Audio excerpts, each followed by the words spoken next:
se hace para la Ciudad de México. Claro, ¿qué está pasando en Chihuahua, por ejemplo? ¿Qué está pasando en Nuevo León y en Jalisco? O en Chiapas, o en Tabasco. O en ciudades tan importantes como Tijuana, La Paz, Mazatlán, Guadalajara, Acapulco. O en estados silenciados como Tamaulipas o Durango. Mira, ¿qué está pasando, por ejemplo, con nuestros connacionales que viven en el extranjero, pero que con sus remesas le han cambiado el rostro a estados tan importantes como Jalisco, Zacatecas, Guanajuato y Michoacán? Claro. Yo soy Romina Gándara. Y yo soy Pedro Mellado. Acompáñenos de lunes a viernes de 10 a 11 de la noche. 10 al cierre, un verdadero noticiero nacional. ¿Salió?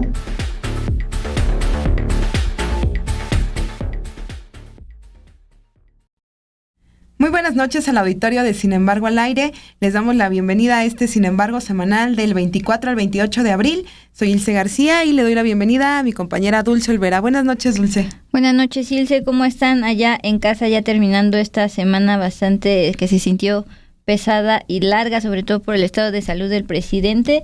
Y bueno, saludos a quienes nos están sintonando en esta noche. Seguramente no muchos están emocionados por el concierto que está comenzando ahorita de Rosalía, pero les mandamos un saludo a los que acamparon desde anoche. Así es, Dulce, ya pues los que se hayan ido, ojalá después vean Sin embargo semanal, que disfruten también mucho el evento que se está ya casi arrancando en el Zócalo capitalino, y pues nosotras vamos a un breve corte para arrancar el resumen de esta semana.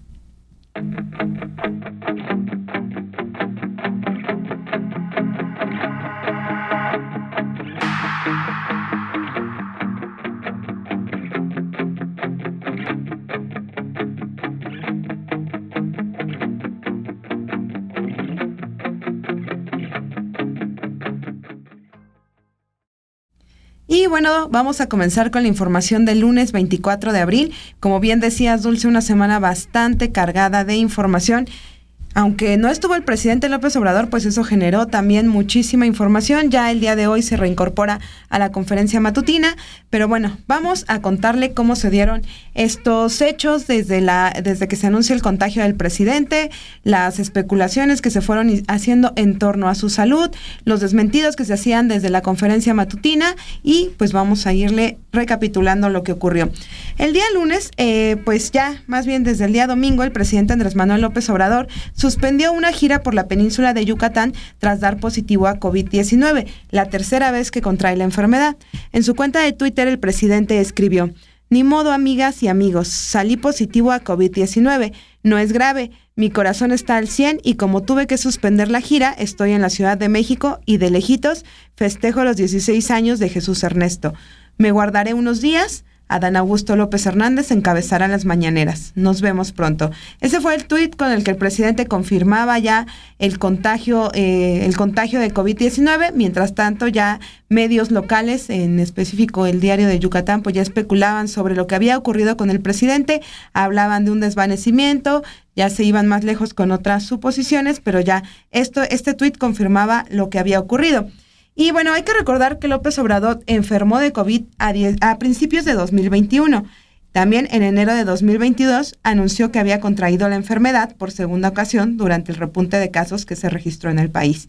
Y bueno, en la mañana del día lunes, el titular de la Segov pues ya apareció ante los medios ahí en la conferencia matutina, y pues él justo confirmaba el contagio del presidente, decía que era algo leve, decía que se encontraba con síntomas leves y ya con tratamiento. Y pues ya también él preveía que en los próximos días, incluso antes de terminar la semana, como fue que ocurrió, el presidente se reincorporaría a sus actividades. Vamos a escuchar parte de lo que dijo el día lunes Adán Augusto en esa primera conferencia de prensa. No sé si nos pudiera también dar un poco más de detalles si realmente el presidente sufrió este desvanecimiento del que se ha hablado en las últimas horas. No sé si nos pudiera dar más información al respecto. Mire, iniciaría diciéndole que el señor presidente se encuentra aislado y recuperándose aquí en Palacio Nacional, que el sábado en la noche, domingo en la mañana tenía síntomas de un resfriado, como se hace cotidianamente, pues se procedió a practicarle pruebas de COVID y de influenza, y hacia las 4 de la tarde el resultado arrojó positividad a COVID-19, no hubo ningún traslado de emergencia, no hubo ningún desvanecimiento como algunos han pretendido hacer creer. Lo que sí se dio, instruyó a que las reuniones de evaluación del último tramo del Tren Maya se llevaran a cabo, y por sugerencia de los médicos y ante la eventualidad de que pudiese ser COVID, se decidió que iniciara un proceso de aislamiento y se trasladó a la Ciudad de México. ¿El tratamiento al que será o al que está siendo sometido el presidente es con alguno de los medicamentos que fueron parte del protocolo en el Instituto de Nutrición, como la vez pasada? Bueno, seguramente el presidente está siendo atendido, está siendo monitoreado de manera permanente, y con toda franqueza les digo que lo que se requiera en cuanto a medicamentos, pues estará a disposición del señor presidente, y nosotros esperamos que en los próximos días, en el transcurso de la semana, ya pueda estar totalmente restablecido. En cuanto a lo que pregunta de si habrá un parte médico, pues tengan la seguridad de que estaremos informándoles permanentemente, incluso mañana en la mañana pues presentaremos un reporte actualizado. Fíjate, Ilse, lo que más me gusta de Sin embargo Semanal es como ver una película ya repetida, porque sabes lo que va a pasar, pero puedes juzgar a quien lo está diciendo en el pasado. Y pues justamente recordemos que en esta primera conferencia matutina encabezada por el titular de la Segov, otro reportero muy insistente le preguntó si la portada ya impresa del Diario de Yucatán, que decía que se había desvanecido, pero que también especuló que había sido por un presunto infarto, pues ¿qué decía al respecto? Y ahí el titular de la Segov insistió que no se había desvanecido, lo cual pues finalmente sí se confirmó en palabras del presidente Andrés Manuel López Obrador. Entonces eso es lo bonito de ir uniendo rompecabezas en este espacio. Ahora queremos presentarle justo un reportaje de nuestra compañera Guadalupe Fuentes, quien ha estado investigando bastante sobre el cártel inmobiliario de la Benito Juárez. Esta semana pues no solo ya salió embarrado el exalcalde Cristian Buenrorich, sino también el diputado panista Jorge Romero, y hoy también ya el alcalde de Benito Juárez como tal, Santiago Taboada. Entonces, en el marco de todo esto, de 2008 a la fecha se han construido más de 1,000 obras ilegales, anote el número, más de 1,000 obras ilegales en esta alcaldía céntrica de Benito Juárez, especialmente en las administraciones de Jorge Romero, Cristian Buenrorich y Santiago Taboada, quienes les acabo de señalar, ya son indagados por la Fiscalía. Todo de acuerdo con un mapa que creó Ricardo Guerrero, quien es vecino de la demarcación de Benito Juárez y víctima del llamado cártel inmobiliario. De acuerdo con este material, de las 841 obras que presuntamente tienen alguna irregularidad en materia de colindancias, 190 se construyeron en la actual administración, como se observa en la tabla. Es decir, 841 obras, 190. Desde el año 2016, Ricardo Guerrero interpuso la primera denuncia entre la Contraloría de la Ciudad de México en contra de la construcción ubicada en el número 1077 de la calle 5 de Febrero en la colonia Álamos, insisto, en una alcaldía que se presume ser de las más seguras en la Ciudad de México, pero pues no se aborda que puedes morir ahí en el edificio. Fíjate, 2016 era cuando estaba Cristian Buenrorich en la alcaldía de Benito Juárez.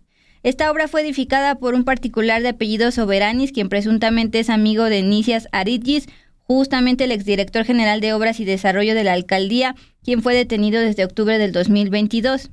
El edificio señalado dañó las viviendas del señor Ricardo, ubicado en el número 1079, con grietas y fisuras, además de no respetar la separación de colindancias entre las edificaciones.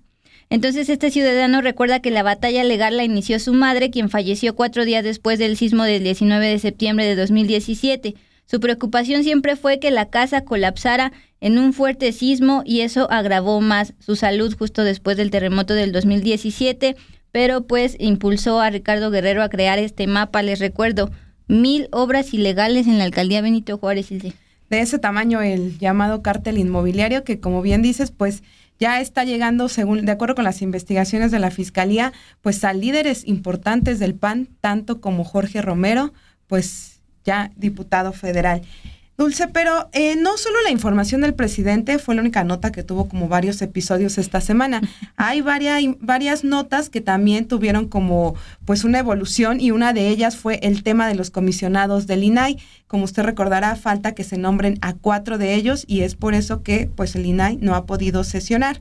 Y bueno, el día lunes, justamente, un pequeño grupo de simpatizantes de Morena instaló un plantón en la entrada principal de la Suprema Corte de Justicia de la Nación para exigir la remoción de la ministra presidenta Norma Piña Hernández, luego de que la semana pasada el Pleno de la Corte invalidó la transferencia de la Guardia Nacional a la Secretaría de la Defensa Nacional. Y bueno, afuera de la Suprema Corte instalaron pancartas con leyendas: fuera Norma Piña y su banda de corruptos ladrones y traidores al pueblo de México. En el plantón también llamaron a los transeúntes a pasar a firmar una petición para exigir la renovación del Poder Judicial. Y bueno, aunque los manifestantes tenían planeado rodear toda la Suprema Corte, el despliegue de elementos de la Guardia Nacional impidió que eso se llevara a cabo. Por su parte, ese mismo día, por la mañana, Adán Augusto López, el titular de la Secretaría de Gobernación, informó que la ministra presidenta de la Suprema Corte, Norma Piña, había solicitado a la Secretaría de Seguridad y Protección Ciudadana el apoyo de la Guardia Nacional para resguardar las instalaciones del recinto en caso de que se realizara justo esta marcha, esta protesta, que ha quedado ahí durante toda la semana, este plantón de Morena. Y bueno, le comentaba yo lo del INAI y la Suprema Corte, porque también nuestra siguiente nota pues tiene que ver con ello, Dulce. Así es, va junto con pegado, Ilse. Estaba revisando si todavía sigue allá el plantón, porque justo decían que se iban a retirar hoy y se junta con el concierto que está aquí al ladito de Rosalía. Pero ahí seguían. Bueno, justo ahora el tema de Loreta Ortiz. La ministra de la Suprema Corte de Justicia de la Nación, Loreta Ortiz, mientras tenían allá afuera el plantón, negó la petición que hizo el INAI de pues buscar sesionar con 4 comisionados en el Pleno y no con 5 como pide la ley de transparencia. Y fíjate cómo a partir de esta decisión de la ministra se desencadenó que el Senado pues esté en pausa, como vamos más adelante a narrarle. La Suprema Corte notificó el acuerdo de la ministra Loreta Ortiz, que admitió a trámite la controversia constitucional presentada por el INAI contra el Senado por no concluir el proceso de designación de los 3 comisionados que faltan en el pleno del organismo. La ministra admitió a trámite esta controversia y negó la suspensión solicitada por el organismo, porque le había pedido 2 cosas. Primero, el 27 de marzo, el INAI presentó la controversia constitucional ante la Suprema Corte y el proyecto se le asignó a la ministra Loreta Ortiz, y días después el INAI pidió que por favor los dejaran sesionar con 4. Entonces lo que le negó fue que se pudieran sesionar con 4, pero va a analizar esta controversia constitucional para saber el destino del INAI, porque pues la bolita se la pasó el Senado porque tuvieron un año para designar a los comisionados y no lo han hecho, irse por bastantes conflictos entre el PAN y Morena. Así es, Dulce. Bueno, sí, para actualizar, sí continúa el plantón. De hecho, hoy desplegaron una manta donde decía: Norma Piña, estás despedida. Pues ahí la gente que participa en este plantón pues está juntando firmas justo para pedir una renovación de ese poder. Pero vámonos ya, Dulce, al martes 25 de abril con la información de ese día. Y bueno, vamos a empezar con el cártel inmobiliario, porque ese día la Fiscalía General de Justicia de la Ciudad de México informó y que, bueno, dio detalles y una actualización sobre las investigaciones sobre este grupo, y pues ya oficialmente involucró por primera vez al exalcalde de Benito Juárez, Jorge Romero Herrera, hoy coordinador de los diputados federales del Partido Acción Nacional, en este escándalo de corrupción denominado cártel inmobiliario. Y aunque no le hizo ninguna imputación específica en este esquema, pues ya lo menciona formalmente. En un mensaje justo que dio el vocero de la Fiscalía Capitalina, Ulises Lara, pues detalló que Romero Herrera, quien es el jefe político del grupo del PAN involucrado justo en este cártel, fue mencionado por el empresario que construyó el desarrollo City Towers, actualmente detenido, como el supuesto beneficiario de un departamento a través de un familiar político y por intermediación del exalcalde Christian von Roerich, quien ya está detenido. Y bueno, el coordinador de asesores y vocero de la Fiscalía involucró así en la trama a Romero Herrera, quien fue alcalde de Benito Juárez de 2012 a 2015, a quien sucedió en el cargo von Roerich de la Isla, el excoordinador de los diputados locales del PAN. Y bueno, en este video, Ulises Lara detalló lo siguiente. El testimonio, justo de este empresario desarrollador, también señala que Cristian N., ya como diputado local, posiblemente también solicitó un departamento al empresario, del cual nos reservamos su nombre, un departamento en City Towers Green Black. De acuerdo con lo referido, el inmueble sería adquirido por Antonio N., familiar político del diputado Jorge N., a un precio menor del real. Lara no dio más detalles y enseguida reprodujo lo que el empresario pues dijo al respecto. Y bueno, previamente Ulises Lara también detalló cómo Christian von Roerich de la Isla intervino para que su hermano Christian obtuviera 2 departamentos de City Towers a través de la empresa de la que es apoderada legal, Construcciones y Desarrollos Virtuales SADCB. Y bueno, justo así es como la Fiscalía da más detalles. La Fiscalía ya ha anunciado que va a presentar 3 partes de esta investigación que se centran específicamente en este empresario inmobiliario, que pues es uno de los testigos que está colaborando con la Fiscalía Capitalina para desenmarañar cada vez más cómo se llevó o cómo operaba este llamado cártel inmobiliario en esa alcaldía de Benito Juárez. Ulises Lara ha presentado a este empresario pues como uno de los que se benefició en cuanto a con acuerdos con estos panistas para poder llevar a cabo desarrollos inmobiliarios ahí en esa alcaldía. Y bueno, ya en ese mismo día, Jorge Romero pues se deslinda de esas acusaciones, vuelve a acusar una persecución política en contra de él y de los panistas en general. Dice que su suegro, al que mencionan en esta investigación, pues compró ese departamento con un crédito, el cual dice ni siquiera ha terminado de pagar. Y pues ahí en un largo comunicado él explica un poco su versión de los hechos, pero se centra nuevamente en persecución y dice que a los panistas no los van a callar con esta persecución que ellos llaman desde el gobierno de la Ciudad de México, Dulce. Pues sí, la Fiscalía General de Justicia hablaba de un Jorge N., pero el diputado Jorge Romero publicó su comunicado, lo llamó burdo montaje y también algo ridículo, y lo que decía de su suegro respecto a que sigue pagando el departamento. Ahora, Ilse, pasando de página informativa, ayer jueves 27 de abril se cumplió un mes de lo acontecido en el centro de detención en Ciudad Juárez, donde murieron pues ya 40 migrantes luego de un incendio. Respecto a esto, pues justamente se ha abundado respecto a el papel del director general del Instituto Nacional de Migración, Francisco Garduño, que aunque está en investigación, pues ahora sabemos que se va a mantener en este cargo. La Fiscalía General de México acusó al director del Instituto Nacional de Migración, Francisco Garduño, de los delitos de ejercicio ilícito de servicio público durante una audiencia en sus obligaciones por el incendio que dejó a 40 migrantes muertos en un centro migratorio. Bueno, primero murieron unos y posteriormente en hospitales también murieron al llegar al total de 40. Le decía, ya llevó a cabo la audiencia el día martes, donde se le formularon los cargos y ahí presentó numerosos documentos que acreditan que Francisco Garduño tenía entre sus funciones salvaguardar y proteger a los migrantes y a las instalaciones de todo el instituto bajo su dirección, sin perjuicio de que lo hicieran también sus subordinados. También debía revisar las condiciones de las estaciones migratorias y cerrarlas si no garantizaban la seguridad de los migrantes.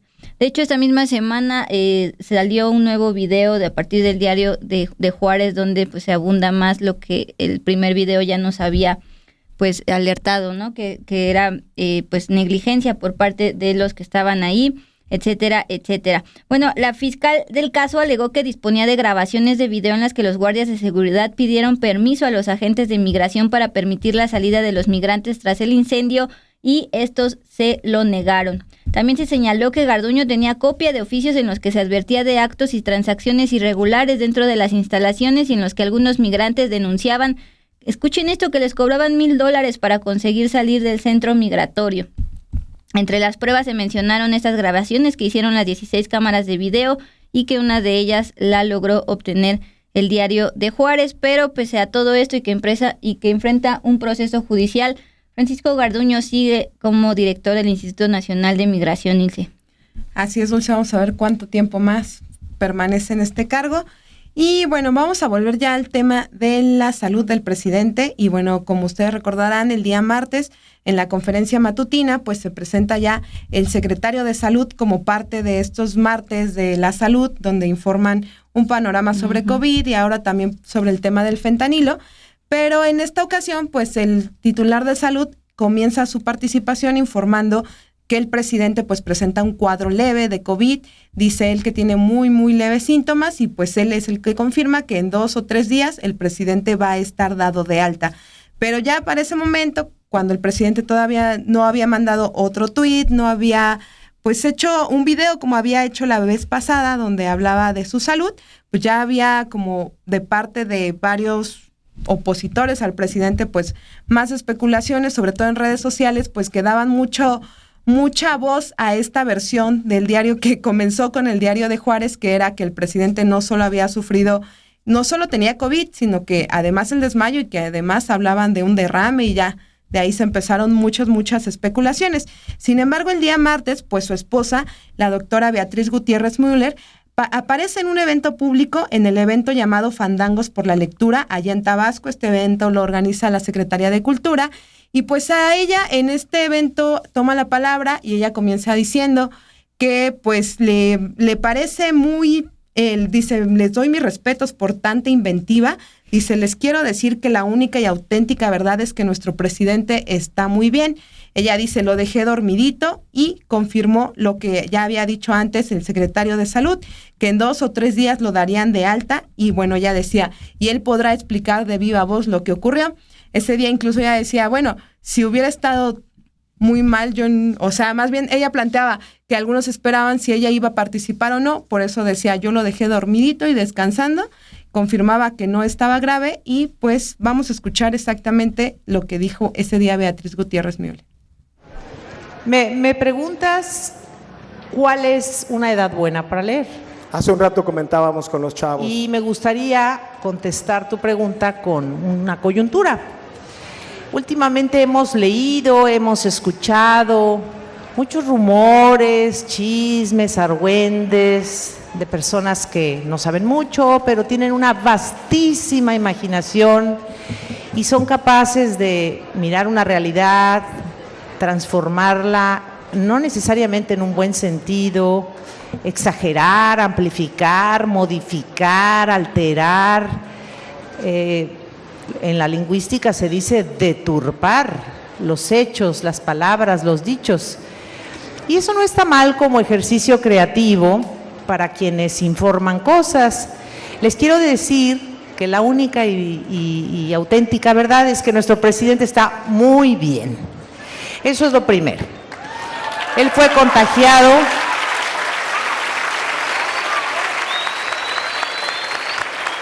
Él fue contagiado por COVID-19 y como todos saben, porque vivimos la pandemia, incluso ustedes tuvieron bastante tiempo sin ir a la escuela, aprendimos que una de las formas de curarnos y no contagiar es el aislamiento.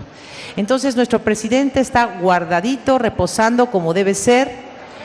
Todo lo demás que se haya dicho sobre el COVID que tiene ya queda en la inventiva de muchos que pues a lo mejor no tienen mucho que hacer y por eso contesto tu pregunta, Diego, porque leer es una forma muy buena de ocupar para unos el tiempo libre, para otros convertirlo en un modo de vida.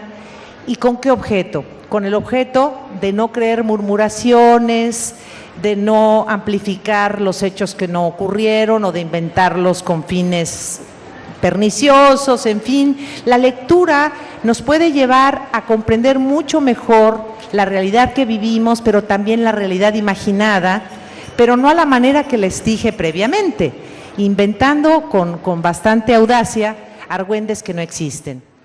Hay realidades como esta. La verdad es que para el martes, con la incertidumbre que estaba en el aire, esas declaraciones de la historiadora y esposa del presidente Beatriz Gutiérrez Müller, pues enviaron bastante tranquilidad a las personas que quisieron creerlo, porque también seguían las personas especuladoras al grado de que saltaron de que le había dado un infarto al presidente Andrés Manuel López Obrador a el hecho de que ya estaban separándose la esposa y... Ese sí no me tocó. Sí. A partir de esto que salió de la historiadora Beatriz Gutiérrez Müller, dijeron, con esto se confirma que se están separando y no sé qué. Y al otro día, ya fue miércoles 26 de abril por la tarde, que pues todas las especulaciones fueron calladas, aunque como decías fuera del aire, incluso con el video del presidente Andrés Manuel López Obrador, seguían especulaciones de que había pantalla verde y no sé qué otras cosas. Pero bueno, recordemos este video que hasta ahora ya debe tener bastantes vistas, y es que el presidente López Obrador reapareció por la tarde del miércoles tras haber dado positivo a COVID-19, y en el video confirmó que sí tuvo un desmayo transitorio cuando se encontraba en Mérida, Yucatán, luego de haber estado también en Veracruz. Dijo que aunque quisieron trasladarlo en camilla a un hospital, él no aceptó y pidió que lo atendieran justo ahí donde estaba, y ya tras ser estabilizado, lo trasladaron a la Ciudad de México.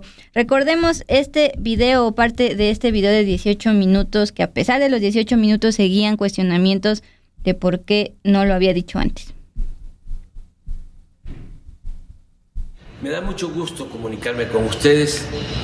Como presidente de México, tengo la responsabilidad de informarles sobre mi estado de salud. Ya lo hice, pero de todas maneras, como han habido especulaciones, es importante decirles que estoy bien. Tengo COVID, se me complicó porque me fui a una gira muy intensa que inicié en Veracruz, hubo cambio de clima. Fui después a Quintana Roo, estuve en Chetumal, estuve en Cancún, estuve en Mérida, y ahí me hizo crisis porque se me bajó de repente la presión, y estando en una reunión con ingenieros militares evaluando el Tren Maya y con otros servidores públicos, pues como que me quedé dormido. Fue una especie de váguido, hablando coloquialmente, y llegaron de inmediato pues los médicos y me atendieron. No perdí el conocimiento, sí tuve esa situación de desmayo transitorio, y por la baja de presión querían llevarme en camilla y en una ambulancia al hospital. Le pidieron instrucciones al general secretario, él dijo de que hicieran lo que correspondía, lo que se necesitara, ¿no? Que me atendieran. Yo no acepté, los charoleé, les dije, miren, él es el general secretario, pero yo soy el comandante supremo de las Fuerzas Armadas, entonces no me van a llevar a ningún lado, aquí en este sillón me van a atender. Y ya me tomaron la presión, me pusieron 1 litro de suero, me levantaron la presión y ya, afortunadamente no pasó a mayores, no hubo ninguna afectación en el corazón, en el cerebro, en nada. Y ya decidí venirme a la Ciudad de México, me trasladaron en una ambulancia aérea, pero no venía yo en una camilla, venía yo consciente. Y así llegamos aquí y escribí un mensaje en Twitter, en Facebook, informando. Sin embargo, pues empezaron las especulaciones, porque pues mis adversarios tienen mucha imaginación y es como decirles ahora, aunque lo tendría que estar repitiendo, decirles, muerto, que tú matáis o que vos matáis goza de cabal salud, porque han dicho muchísimas cosas, ¿no? De que me dio un derrame cerebral, de que aquí en Palacio están médicos especialistas de cardiología del Hospital Militar, y no es así.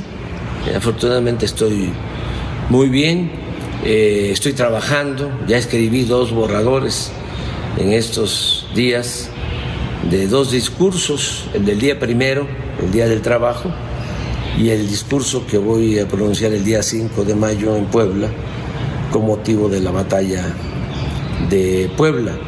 Estoy bien.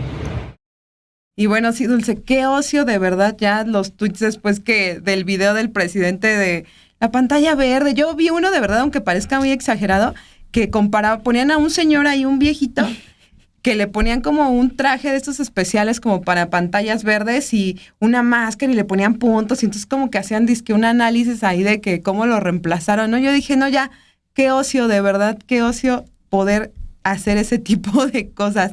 Pero bueno, ni como dices tú, ni porque el presidente estuvo ahí caminando 18 minutos frente a una cámara. Yo creo que también por eso lo hizo, ¿no? Para que vieran que estaba bien, que podía caminar, que podía hablar. Pero aún así se vino todavía esa oleada de no, ese video no es cierto, ¿no? Y dije, bueno, de verdad ya fue demasiado ocio.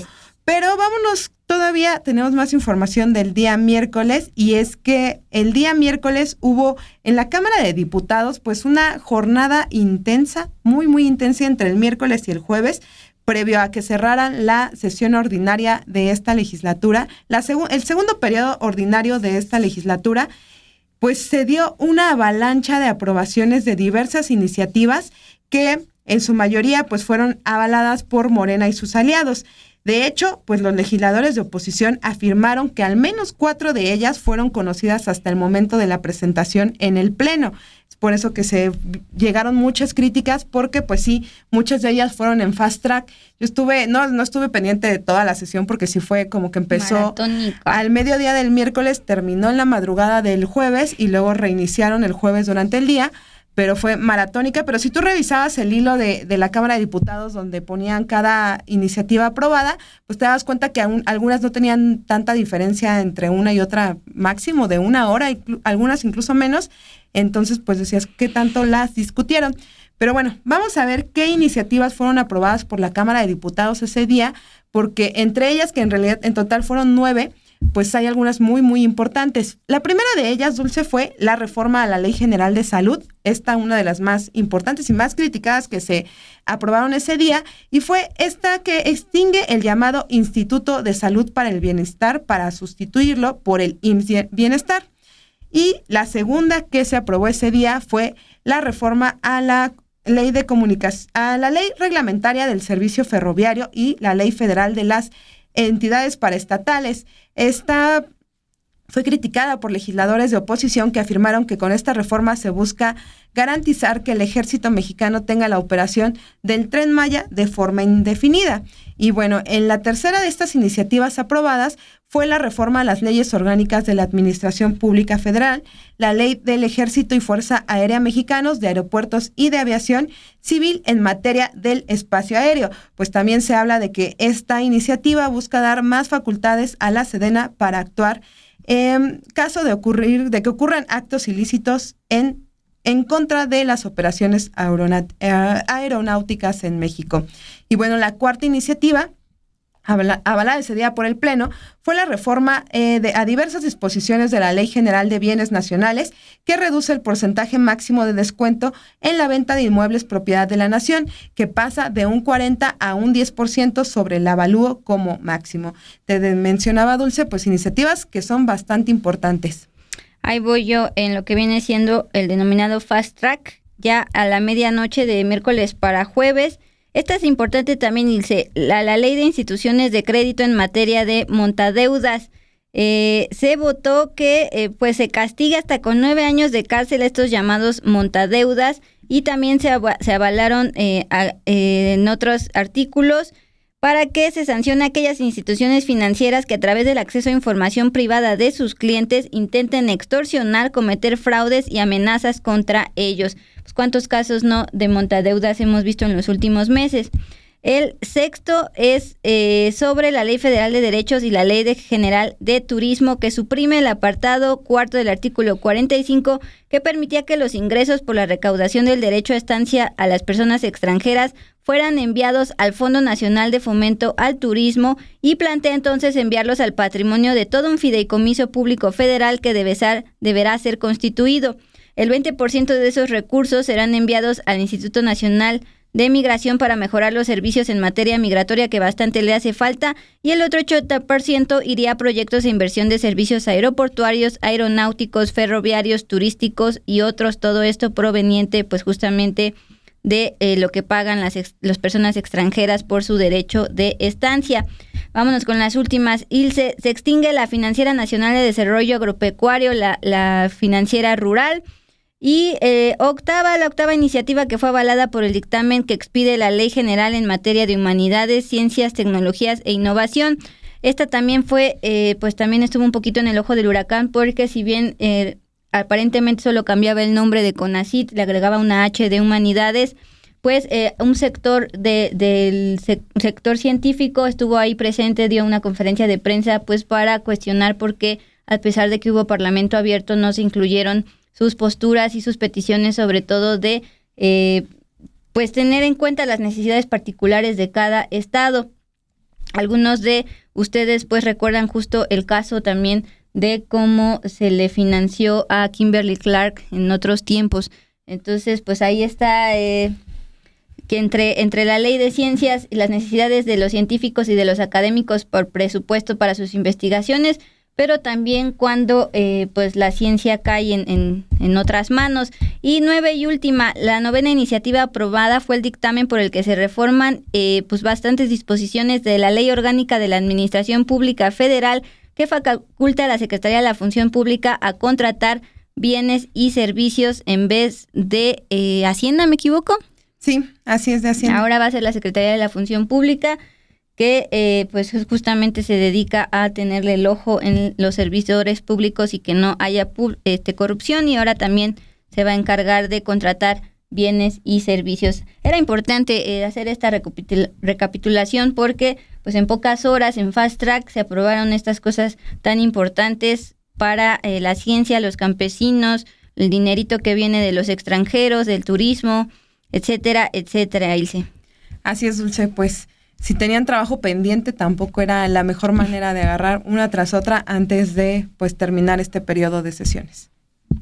Ahora vámonos con un texto del diario El País sobre el caso de Enrique Peña Nieto y su relación con Juan Collado, el abogado que actualmente está detenido en el reclusorio norte. Como digo, es vecino de Emilio Lozoya, de caso Pemex, que también vamos a hablar más adelante.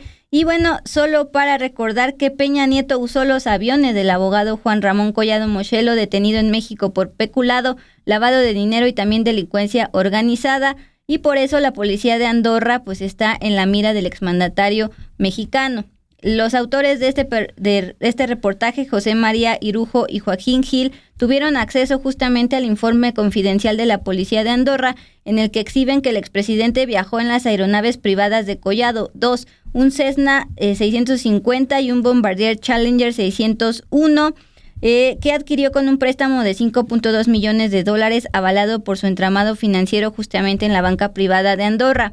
Como las aeronaves de Collado están registradas en Estados Unidos, los investigadores pidieron a las autoridades judiciales de allá más información sobre estos vuelos con el fin de identificar los pasajeros, y en donde aparece el nombre del exmandatario nacional.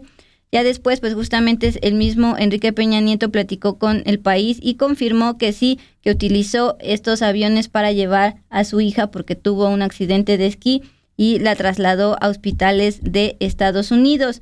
Todo esto lo dijo en conversación pues justamente con este medio español, donde detalló que viajó en el avión de Collado de inicios de 2019 para trasladar a su hija a la prestigiosa clínica Mayo en Rochester, Minnesota, donde fue intervenida de una cirugía, les decía, por un accidente de esquí, pero que Collado, según la versión de Peña Nieto, no pagó nada, sino que fue el seguro médico de su hija quien solventó los gastos, pero sí reconoció que era al menos su amigo, tiene un amigo en la cárcel, el expresidente Enrique Peña Nieto.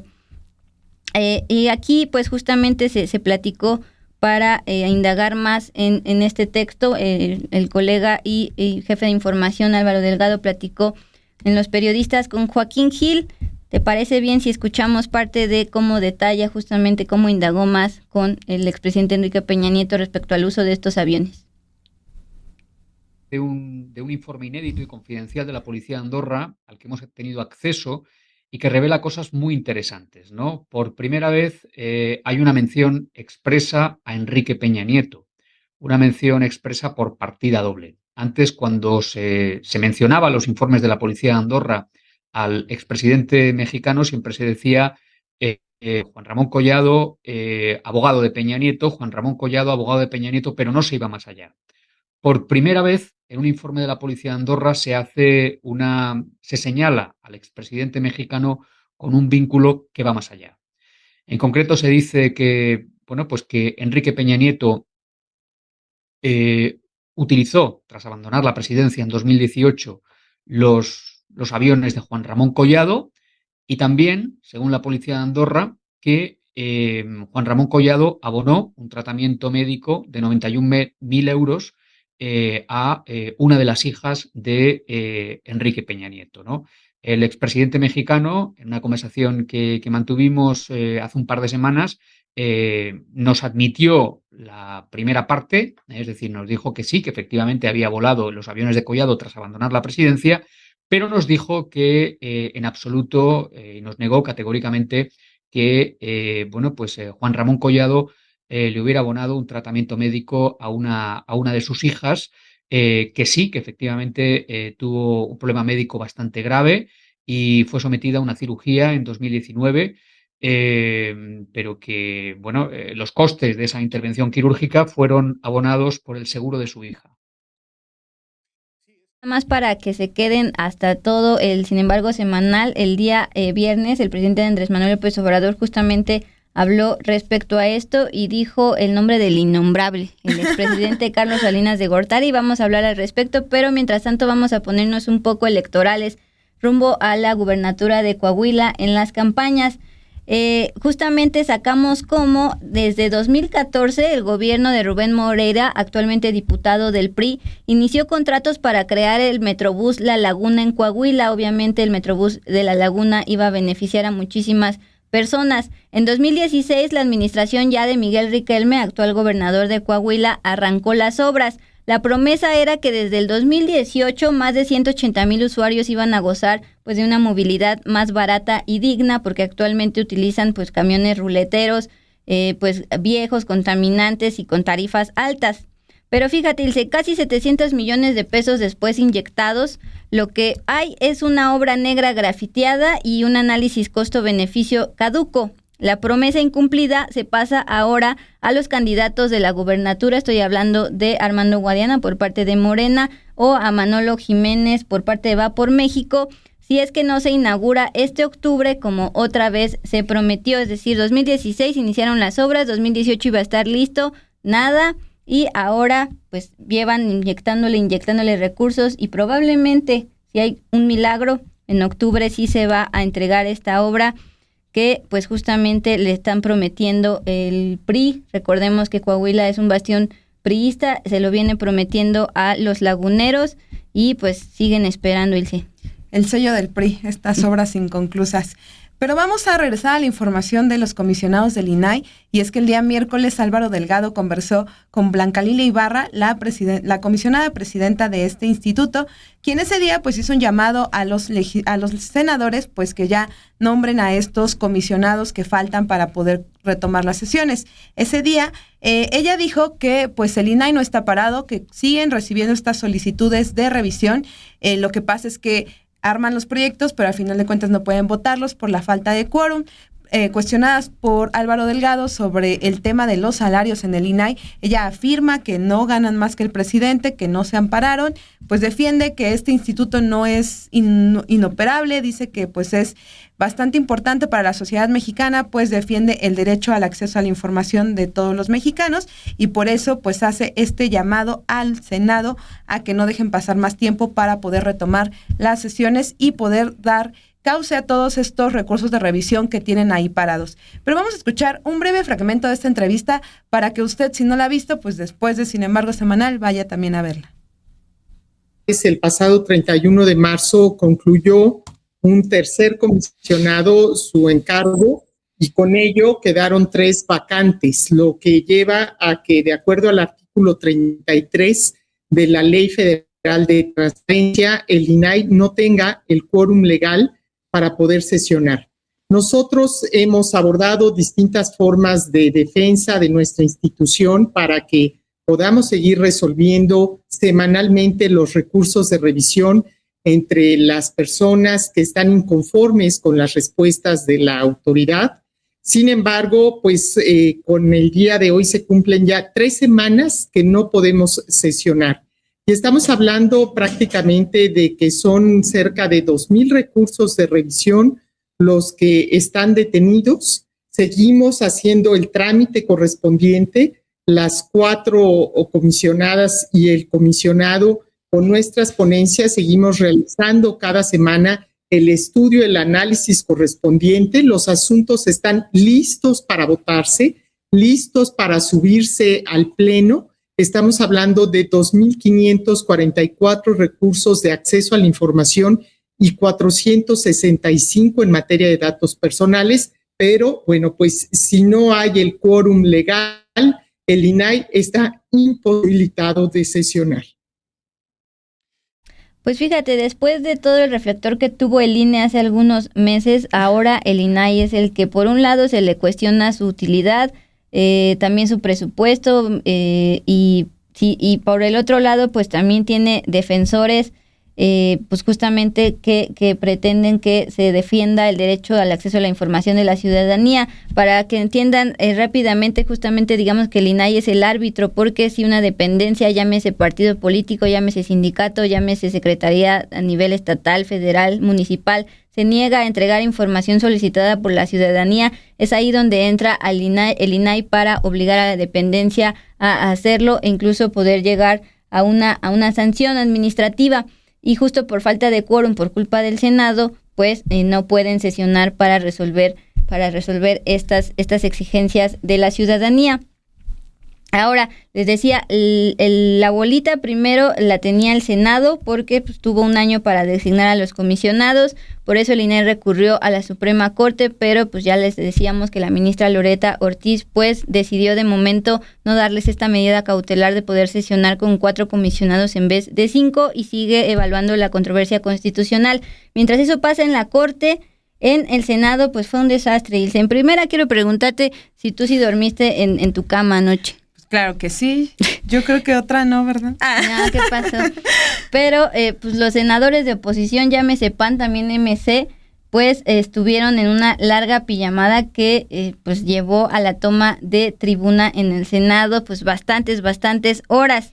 Primero, vámonos con que el presidente del Senado de la República, el presidente de la mesa directiva, Alejandro Armenta Mier, que todos sabemos es de Morena y quiere aspirar a la gubernatura de Puebla, pues presentó primero una iniciativa para de plano extinguir al INAI, como ha propuesto el mismo presidente Andrés Manuel López Obrador y que el día de hoy volvió a decirlo, pero pues finalmente se echó para atrás y lo retiró. Argumentó lo siguiente: en mi derecho como legislador y senador he presentado una iniciativa para la incorporación de las funciones que realiza el INAI como ente autónomo a través de la Auditoría Superior de la Federación, pero ya después le informaron que la Auditoría Superior de la Federación, que justamente es en la Cámara de Diputados, pues es un órgano fiscalizador que nada tiene que ver con defender el acceso a la información de la ciudadanía.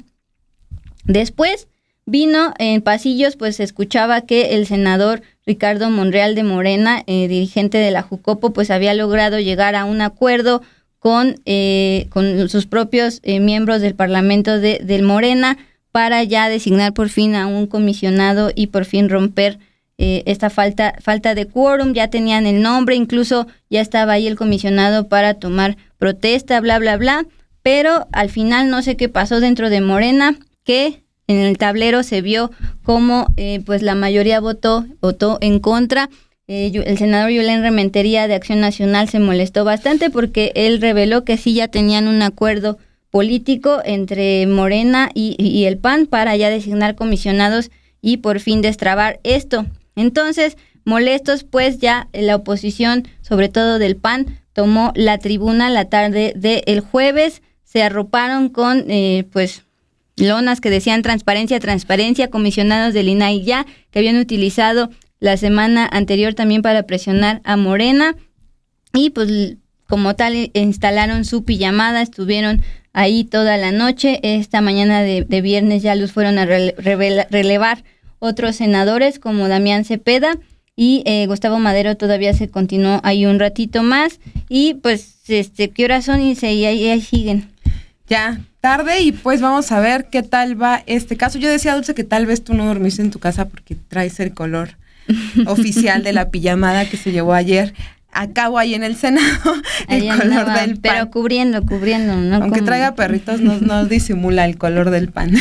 Pero bueno, hay que recordar, Dulce, que ya ayer también tarde, pues sale Ricardo Monreal a decir, pues ahora sí que ya mi liderazgo está socavado, dice él, dice sin Qué fuerte. mencionar absolutamente nadie, dice yo no tengo nada que prometerles, por eso ya no puedo yo pues decirles qué hacer, casi. Ahí es también qué tipo de práctica sigue teniendo Morena al decir esto el senador de ya no me hacen caso porque no les puedo prometer nada. La verdad a mí, Dulce, sí lo voy a decir, me gustó, más allá, yo sé que el tema del INAI es algo importante, más allá del tema del presupuesto y tal, pero es algo importante que se siga garantizando el derecho al acceso a la información, pero más allá del tema serio, yo quiero decir que sí me gustó que pues este senador saliera porque incluso había unos videos de la hora de la votación, la cara que tenía de verdad de híjole, ¿qué está pasando? Si ya llegamos a un acuerdo. Luego César Cravioto dice, sí se cumplió el acuerdo, el senador Monreal dijo que se iba a poner al inicio de la sesión, ese iba a ser el primer tema, sí se hizo, que no se votó como ustedes quisieron, fue otra cosa, ¿no? A mí la verdad me da gusto que se esté mostrando que incluso incondicionales a Monreal, pues no hayan votado como él quería, más allá del tema, pero pues que ya no tenga ese control en esa bancada es algo importante, pero vamos a ver ahora eso qué significa y sobre todo qué significa para el tema del INAI, que ya esta sesión, esta ordinaria del Senado, pues también está a punto de terminar. Termina el domingo oficialmente. Día del Niño, sí. Vamos a ver qué tantos días continúa este impasse ahí en el Senado, porque pues durante el día se han definido otros lugares para intentar sesionar, las comisiones han sesionado, pero pues el Pleno no ha vuelto a sesionar hasta el momento, Dulce. Pues ya a estas horas seguramente también ya tienes a muchos seguidores que coinciden contigo de que se alegran que pues a Ricardo Monreal ya se le cayó su liderazgo dentro del Senado. Incluso la editorial de La Jornada decía algo al respecto, la famosa Rayuela, que ya su liderazgo pues está muy mal. Esta mañana se le veía, aparte de cansado, pues sí, muy cabizbajo, estaba a punto de dar clases de posgrado y recordemos que es profesor de Derecho, pero sí ya se le escuchaba muy desganado y también pues se le quitó la máscara al senador Julen Rementería al aceptar que había un acuerdo político, pues como todos sabemos se tiene que hacer para que haya avances legislativos y pues así y todo esto les decía porque la ministra Loretta Ortiz pues decidió no darle la medida cautelar, pero bueno, es que son dos personajes, los dos instituciones las responsables. Primero el Senado, que dejó pasar un año, y luego la Suprema Corte tenía pues justamente este papel, se le pasó la bolita, no le dio la medida cautelar, entonces otra vez se pasó la bolita al Senado, que tiene hasta el Día del Niño para hacer su chamba. Mientras tanto vamos a regresar al reclusorio Norte, Ilse, con este tema de Emilio Lozoya. El día de ayer jueves pues se dio como ya de manera oficial que la Fiscalía General de la República por un lado, la Unidad de Inteligencia Financiera por el otro y Petróleos Mexicanos, que es el agravado, ya aceptaron dialogar en busca de un acuerdo con la defensa de Emilio Lozoya Austin, exdirector de Pemex, pues señalado por los casos de agronitrogenados y de Odebrecht. Recordemos esta venta de chatarra de agronitrogenados y la supuesta entrega de sobornos para la campaña de Enrique Peña Nieto, que sigue allá en Madrid. Bueno, justo la defensa pidió aplazar la audiencia intermedia que se iba a realizar ayer, les digo, en el Reclusorio Norte, y ahora va a ser el 18 de julio del 23 a las 12:30 horas. En declaraciones a medios previo a la audiencia, Miguel Ontiveros, el abogado defensor de Lozoya Austin, señaló que cree que como sucedió con Alejandro Toledo, el expresidente de Perú, quien fue extraditado desde Estados Unidos hace algunos días por recibir dinero de la empresa Odebrecht, que es justamente uno de los casos. Lo mismo puede sucederle a Peña Nieto, que está allá en Madrid usando aviones de su exabogado Juan Collado y amigo.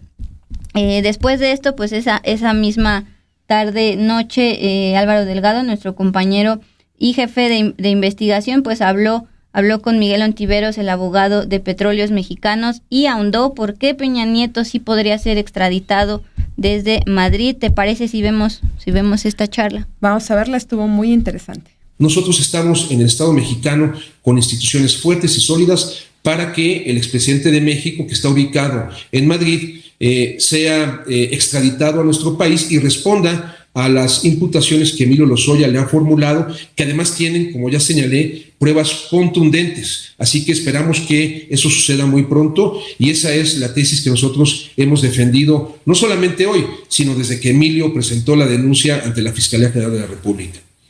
Sí, porque el criterio de oportunidad tiene que ver con que Emilio Lozoya Austin entregue evidencias de la comisión de otros delitos para que él pueda tener, digamos, el beneficio que prevé la propia legislación. Y el caso es claramente el de Enrique Peña Nieto. El de Enrique Peña Nieto y el de otros actores ahí señalados, que ocupaban altos cargos en el gobierno de la República, en primer lugar. En segundo lugar, el criterio de oportunidad, como tú lo señalas, efectivamente tiene distintas fases. Lo primero es solicitar, se hizo desde España. Segundo es aportar elementos suficientes para que se ejerza acción penal en contra de las personas denunciadas. Esto ya se hizo, pero además surtió los efectos que contempla el Código Nacional de Procedimientos Penales, porque se ejerció acción penal ya en contra de diversos actores. Y finalmente, el tercer requisito es el relativo a cubrir la reparación del daño.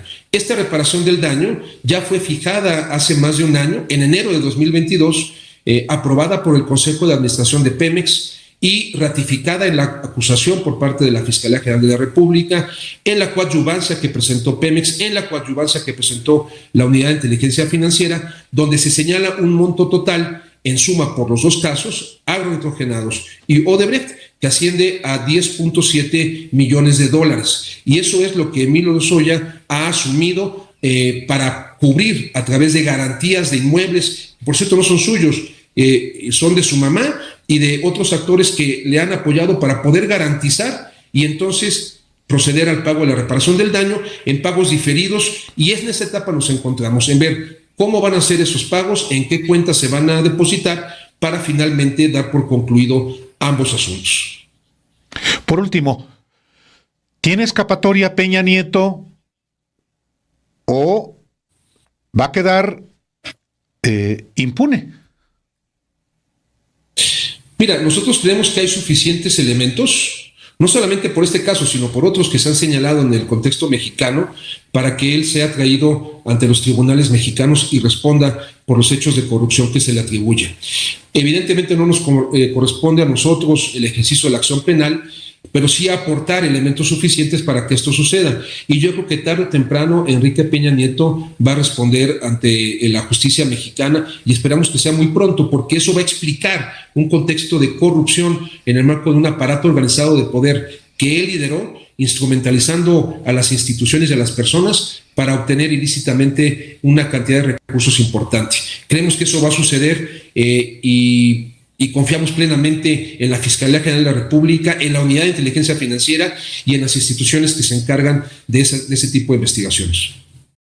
Antes de pasar con la información del día viernes, nuestra costumbre es pedirle likes el día jueves, pero hoy andábamos ya muy metidas en la información. Le pedimos por favor en estos momentos que nos deje su like. Recuerde que estamos en la Liga de los Periodistas y más adelante se sube sin embargo semanal de forma solitaria. Bueno, vamos a la información del día de hoy, el día viernes 28 de abril. Hay que recordarle que el día de hoy amanecimos con el Senado, pues tomado por algunos legisladores de oposición con esta pijamada que hicieron. Dicen que del Pleno no se van hasta que se vote al comisionado del INAI. Pero vamos a empezar con la información de la conferencia matutina, y es que el día de hoy pues ya se dio el regreso del presidente Andrés Manuel López Obrador a esta su conferencia matutina. Él llega, habla, confirma que su contagio fue leve. También durante la conferencia pues vuelve a criticar a las personas que le desearon mal, que especularon sobre su salud, pues él dice no se puede tener tanto odio y habla también al respecto. Pero el presidente habla hoy de un tema muy importante que fue lo que se dijo el día de ayer en torno a Emilio Lozoya, al caso de Brecht, al caso que podría involucrar, según el abogado de Lozoya, al expresidente Enrique Peña Nieto y que lo podría traer de España a declarar ante la justicia. Y bueno, el presidente Andrés Manuel López Obrador sostuvo esta mañana que el dinero que propuso pagar la defensa de Emilio Lozoya, el exdirector de Pemex, para la reparación del daño en los casos de Odebrecht y de agronitrogenados, suena insuficiente, pues debe de pagarse todo el dinero que se sustrajo. También pidió que dé información sobre si estuvieron involucrados no solo el expresidente Enrique Peña Nieto, sino también Carlos Salinas de Gortari. Dulce ya le adelantaba al inicio del programa que hubo información del innombrable. Pero bueno, el presidente manifestó lo siguiente: he sostenido que, independientemente de la detención, que devuelvan lo que sustrajeron, que reparen el daño. El pago lo tienen que ver los funcionarios, pero $10 millones se me hace muy poco. Son 200 millones de pesos. ¿Cuánto se entregó a los legisladores? Fue muchísimo más que eso. Entonces, que hagan bien las cuentas. ¿Cuánto fue el pago excedente de agronitrogenados? Hubo un avalúo de 200 millones o menos y la compraron al doble, en dólares, y era una planta chatarra, aseguró este viernes el presidente. Más adelante también añadió, porque sí tiene responsabilidad, era el director de Pemex y quien compra esta empresa chatarra es Pemex. Pero ¿quién le ordenó comprar?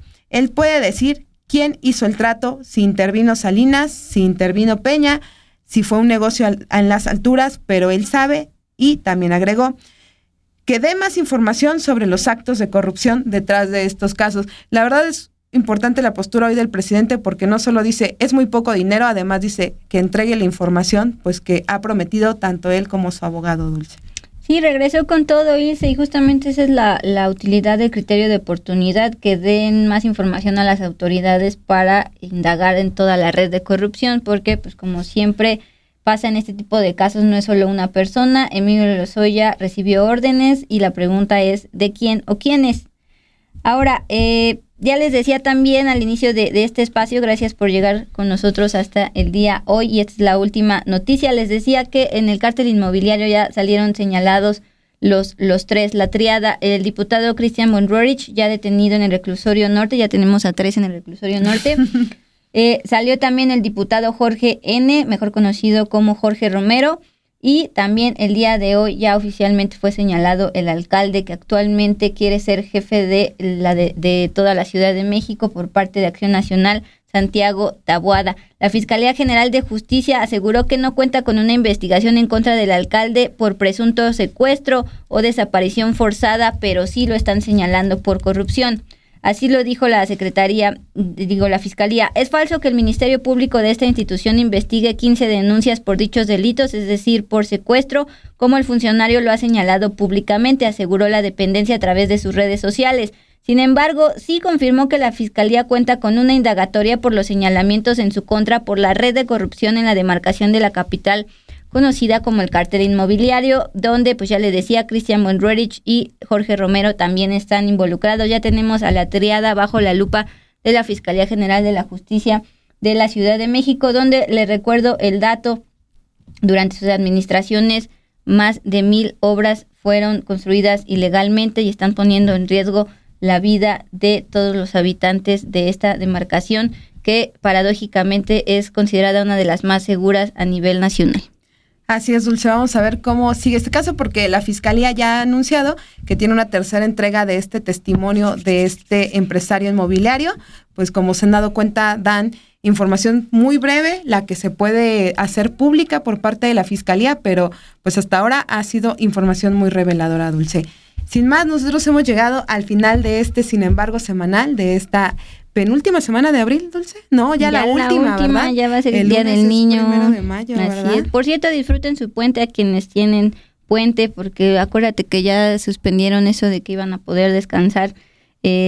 6 días por cada 5 trabajados, ¿o cómo era? No, reducir la jornada laboral a 40 horas, que eso significa trabajar solo 5 días a la semana, de una jornada de 8 horas laborales. También es algo que se quedó ahí suspendido en diputados, pero vamos a ver que se retome en el siguiente periodo. Pues córrele, si alcanzas un poquito de la motomami. Pues no, Dulce, porque hay que recordar que a las 10 de la noche tenemos a Pedro Mellado y a Romina Gándara. Si usted no va a salir al concierto del Zócalo o a algún otro lugar, pues quédese con nosotros muy bien informado. Y si sale, pues ya sabe que cuando llegue a su casita puede ponerle a Sin Embargo al aire para mantenerse informados. 24/7 Sin Embargo al aire. Cuídese mucho, buen fin de semana, buen puente para los afortunados. Nosotros nos vemos la próxima semana. Descanse.